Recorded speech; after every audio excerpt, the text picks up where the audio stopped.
Hi, this is Jeff Carmen with Elite BSC. I hope you're doing well. Hey, this is part one of a three-part series where I'm going to talk about strategies and tactics for healthy, sustainable commercial janitorial growth. The reason for my sharing this information with you is that a lot of what I'm going to share here is a lot of what we talk about in Elite BSC. The member companies that are part of Elite BSC are the type of companies who are not just trying to grow their companies for the sake of growth, but are trying to grow their companies so that it's a great place to work, so that they serve customers really well, and so that they can have this long-term sustainable growth. And this is so important to our group that we actually hold workshops around it. We create content around it, and there's a lot of discussion within the group about it. And so I felt like this would be a helpful, or I hope this is a helpful video to you as you think about these things. So let just kind of jump in here. The first thing I want to talk about is that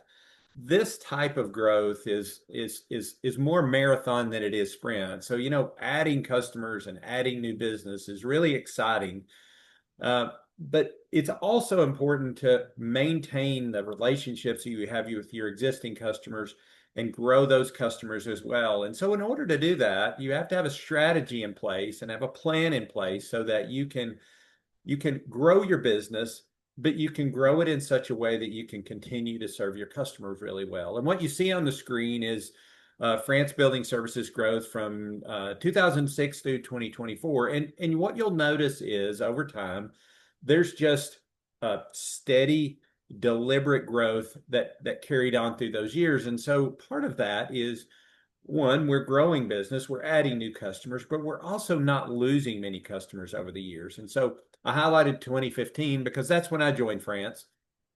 And again, when I came on, you'll notice either I wasn't a very good salesperson or we kept this deliberate, steady growth, and that's what it was. We I came on board to create a process so that we could continue to grow the company and grow the company in a way that we could serve people really well, not only our customers, but also our team members. I highlighted there 2019 is a year that you can see that we had a bit of a jump up in sales, and that's because we acquired a company.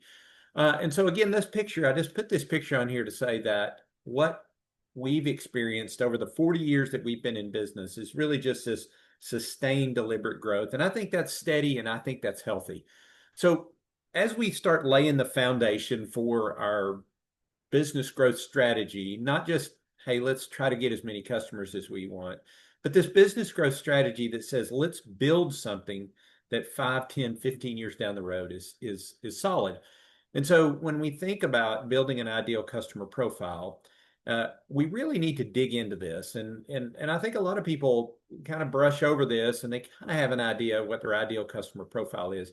But digging deep into this and bringing your team together to consider this is important. So when I think of ideal customer profile, I think about it in really in three different criteria. One is location, the next is segment, and then really it's the last three that you see on the screen can kind of go together. So when I think about putting together a ideal customer profile, the first thing I think about is where are the customers that we want to serve or that we feel like that we can serve in a way such that those customers are pleased with our service. Now, in our case, and I'll show you a picture in just a minute, we look at counties. So we'll pull a county map out and we'll look at the counties that we want to pursue customers in because we feel like that we can serve them well.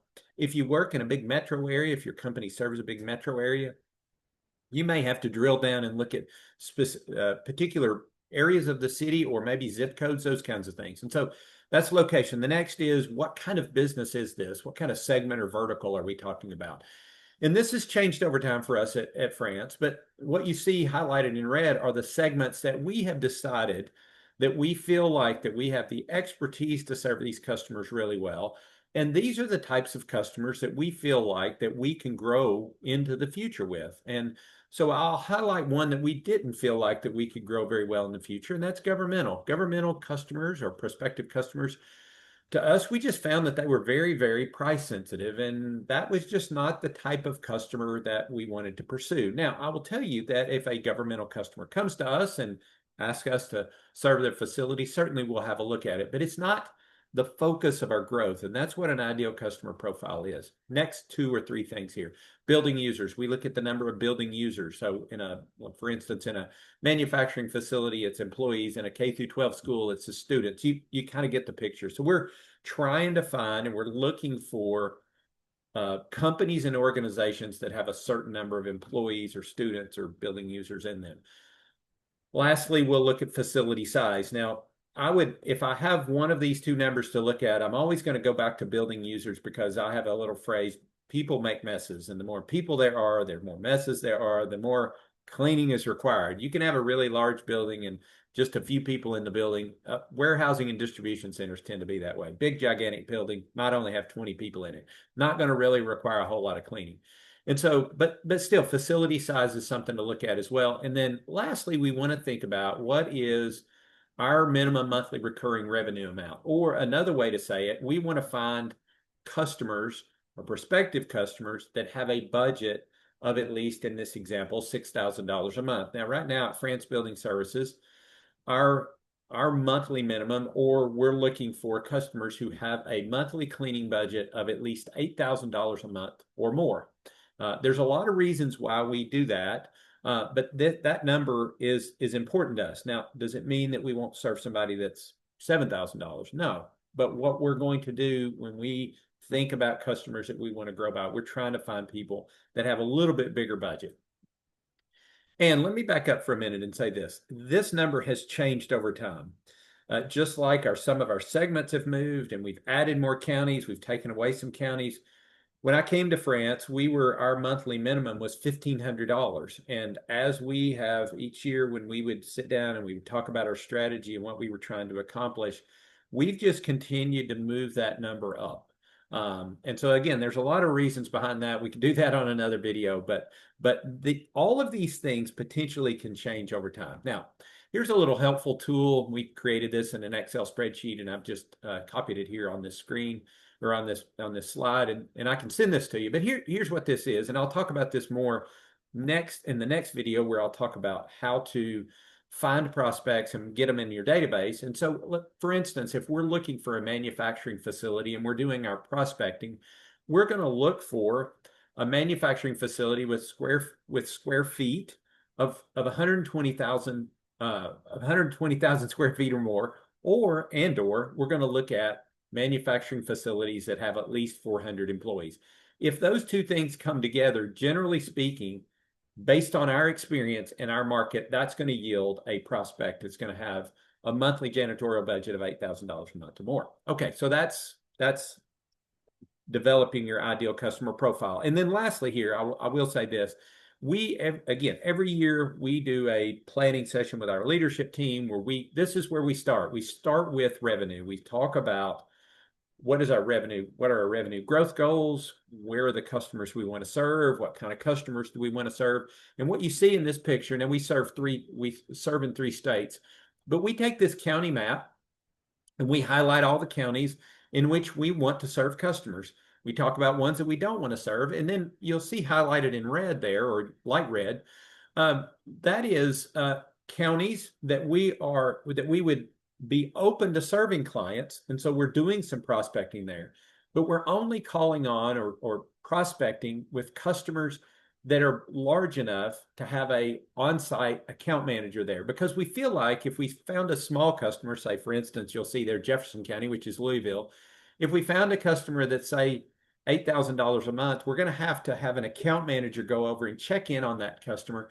And our closest field office is far enough away that we don't feel like we can serve them well. So we want to find a customer that would say have a budget maybe of $25,000 or $30,000 a month, so we could include in our pricing an on-site field manager. So this is what an ideal customer profile looks like when we finally get everything on paper.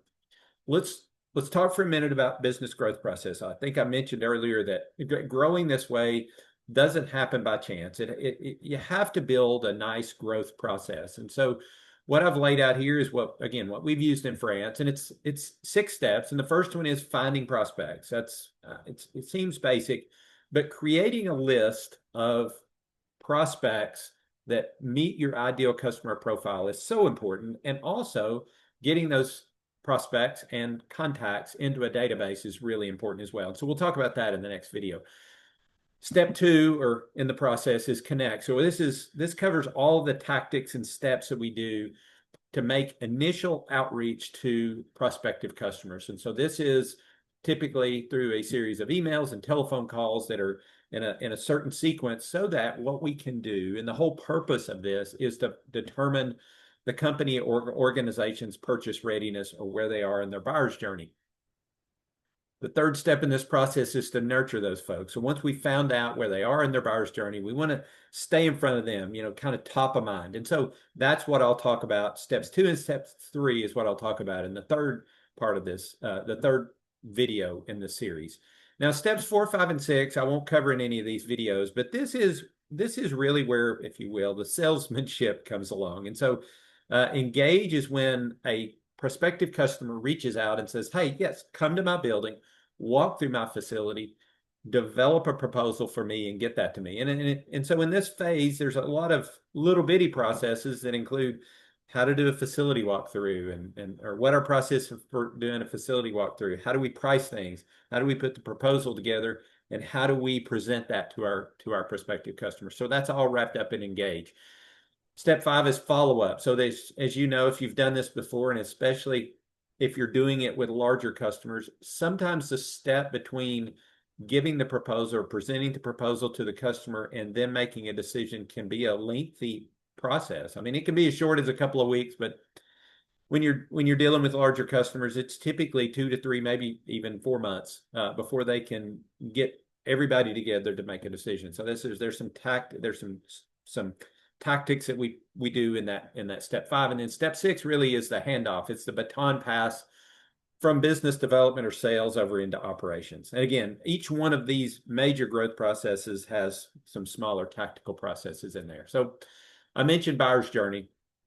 I think this is an important concept to understand, and that is to understand the process that a prospect goes through when they are purchasing business to business services like what we're providing. And so these are the steps, and you can call them different things, but generally speaking, this is where people who are buying business to business services go. And the first step, and it's not really a step, it's really before they even take a step. And this is customers or prospective customers who, when you call them, they share with you that they're happy with their current vendor, and they're not really having any or not having many complaints. And so there's a lot of inertia here that this prospective customer is not ready to move because they're really happy with the current situation. And really, frankly, we want our customers to be here. We want them to be at this part of the buyer's journey, really, that they haven't stepped in the buyer's journey yet. The next phase, or the first step that a buyer might make, is problem awareness. And this is the way you might hear this is in a call. You might ask them about their current situation, and they say, our vendor does a pretty good job most of the time, but I've just noticed we've had a few more complaints of late. You'll hear them say something like that, or it may just be a situation where they're in a 1-year contract or a 2-year contract, and that's coming up for renewal. And so they're aware that they're going to have to do something. So they're aware of some problem or situation that's in front of them. The next step that they'll take in this journey is considering solutions. So they have to decide what they're going to do with this problem that they're aware of. And so, for instance, if they're displeased, if they're like what I just mentioned a minute ago, if they've, getting a few more complaints, probably the first thing they'll do, the first solution that they might consider, is just going and having a talk with their current vendor to see if they can get things worked out. If it's a renewal that's coming up and they're happy with their current vendor, the solution might be that they're going to their existing vendor and asking them to renew their price, or to give them an updated price so that they can continue the contract. But they may have, one of the solutions is they may need to change vendors, or they need to consider changing vendors, or possibly they may even consider bringing it in-house. So all of these are solutions that they're beginning to consider. The next phase is they start researching options. So maybe they've decided that they have to look for another vendor. Maybe internally they've got a purchasing process that says every 2 years they have to get They have to get quotes. And so the first thing they're typically going to do is they're going to do some internet research to find potential vendors. They might start building an RFP that they give to prospective vendors. They may contact business colleagues and gather recommendations that way. And then also, typically, they're going to do a little bit internal investigation, talk about things that are working, things that are not working. They may talk to different people in different departments about just different options that they can do to solve this problem that they're aware of. Now, I'll make a note here that this is important to understand, and we'll talk about this more in the third video. Most people now, when they're making a purchasing decision, they don't want to talk to a salesperson until they make it through this part of their buyer's journey. And so there's studies that show that people are between 50 and 70%. I'm not sure exactly sure how they come up with that number, but it stands true, I believe, that buyers of janitorial services in particular are typically between 50 and 70% through their decision process before they ever want to talk, not a decision process, but their buyer's journey, before they ever want to engage with a vendor. And we need to keep that in mind whenever we're doing outreach. And we'll talk about that in the third video. All right, so let's say that they have gathered all this information, they've researched their options. Now they're going to reach out to vendors, or maybe you've sent them an email and they say, "Yep, I'm ready to do something." And so that's when they're going to invite. They'll maybe finish their RFP and send it out, or invite people to their facilities. They may conduct facility tours. In fact, they almost always will conduct facility tours. And then they'll ask vendors to submit proposals to them. And maybe if we're lucky, we can even have a meeting to talk about our proposals. But again, the buyers in this part of the buyer's journey, the customer is just gathering all of the information from vendors in this engaging process. And then the last part of their process is the decision process. Now, if we were in a B2C, a business to consumer sales, this decision process can happen pretty quickly. But because we're selling into a business, and especially as we start selling larger contracts, we're going to have to work with or convince sometimes 3 to 4, maybe 5 people within an organization to select our company. And I'll talk about a book that I've just recently read that's really terrific, as it talks about this buying committee that we run into in larger deals. So in this decision part of the buyer's journey, they're going to finish their internal decision process. Then they're going to contact the vendor that they think they want to move forward with, maybe negotiate the price, talk about the contract. And if things come together, then the sign off on the agreement occurs. And then they are complete in their buyer's journey.